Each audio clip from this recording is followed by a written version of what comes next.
బీజేపీకి బీఆర్ఎస్ తాకట్టు. ఎవలా ఈ పనికి మాలిన మాట మాట్లాడింది? రేవంత్ రెడ్డి గారా? బీజేపీకి బీఆర్ఎస్ తాకట్టు. కేసీఆర్ ఓ రాజకీయ జూదగాడు. CM Revanth Reddy MP election లో బీఆర్ఎస్ ఓట్లను బీజేపీకి మళ్లించిండు.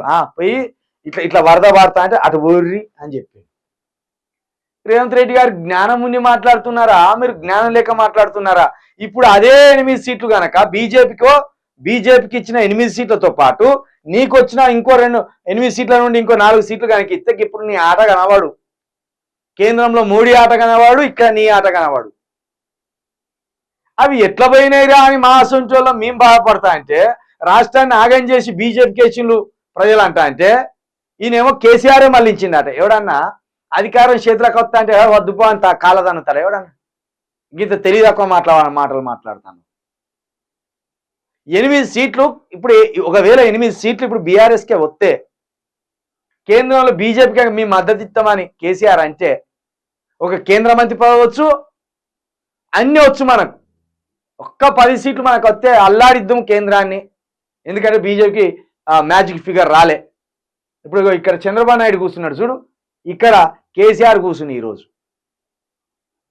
కేసీఆర్ సాబ్ రా అని ఇక్కడ కూర్చోబెట్టుకును నరేంద్ర మోడీ.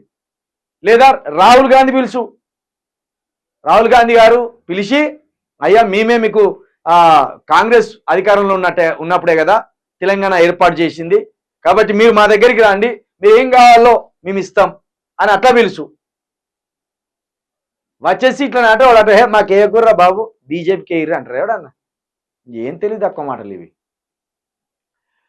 రాష్ట్ర సర్కారును కూల్చేందుకు ఇప్పటికీ కుట్రలు చేస్తున్నాడు. అయ్యా మీ సర్కారును కూల్చేది కేసీఆర్ కాదు, కేటీఆర్ కాదు, హరీష్ రావు కాదు, మీ సర్కారును కూల్చోబోయేది బీజేపీ.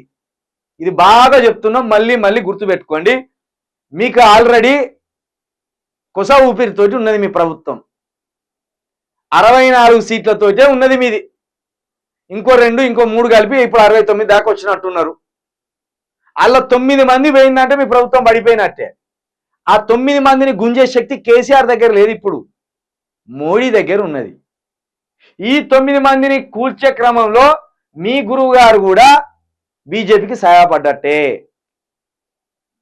నువ్వు ఇంకా కేసీఆర్ మీద తిట్టుకుంటుంటే ఇది నీ సావు నువ్వు కొని తెచ్చుకున్నట్టే.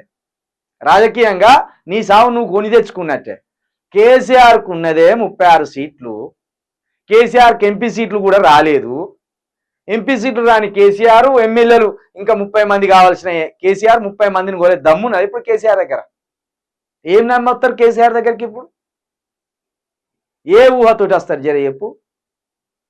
అన్ని పిచ్చి పనులు. కాకపోతే ఒకవేళ అట్లా కేసీఆర్ వైపు వస్తానంటే నువ్వు ఫెయిల్ అయినట్టు ముందు.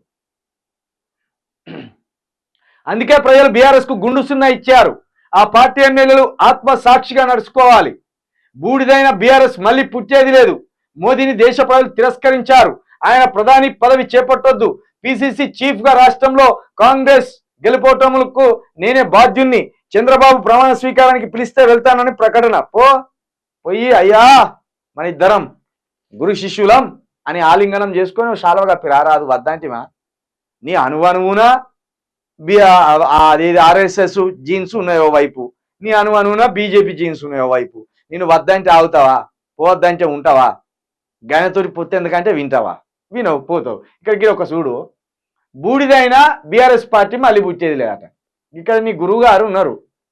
18 సీట్లే పోయినసారి 18 సీట్లతోటి మొత్తం ఆగమైపోయాడు. ఏడ్చిండు, ఓ అని బలబల ఏడ్చిండు, శోకాలు పెట్టిండు, బొబ్బలు పెట్టిండు, కేకలు పెట్టిండు. అట్లా ఏడిపించిండు జగన్ నీ గురువు గారిని. అంత అనుభవం ఉన్నా, అంత 40 సంవత్సరాల అనుభవం ఉన్నా, అప్పటికే 3 సంవత్సరాల ముఖ్యమంత్రిగా అనుభవం ఉన్నా, ఎన్నో ఎత్తుపాలను చూసినా ఏడ్చేటట్టు చేసిండు జగన్ నీ గురువు గారిని. కానీ ప్రజలు మళ్ళీ ఆదరిస్తే 18 సీట్ల నుండి బంపర్ మెజార్టీతో మళ్ళీ గెలిచిండు. 18 సీట్లు ఉన్నాడు, అధికారంలోకి వచ్చింది. మరి దాంతో పోలిస్తే కేసీఆర్కు 36 సీట్లు ఉన్నాయి. 2 సార్లు ముఖ్యమంత్రిగా ఉన్నాడు. 25 సంవత్సరాల అనుభవం ఉన్న పార్టీ, తెలంగాణ సాధించడంలో కీలకమైన పాత్ర పోషించిన పార్టీ, తెలంగాణ సాధనలో ఎదురొడ్డి నిలిచిన పార్టీ, నీలాంటి వాళ్ళని ఎందరినో చూసిన పార్టీ, తరిమి కొట్టిన పార్టీ. అది జత్తాది. ఎప్పుడు జత్తది? మీలాంటి వాళ్ళందరినీ రాజకీయంగా చంపుతుంది కానీ ఆ పార్టీ సావది. తెలంగాణలో ఆ పార్టీ ఉండాలని కోరుకుంటున్నాం మా అలాంటి వాళ్ళం.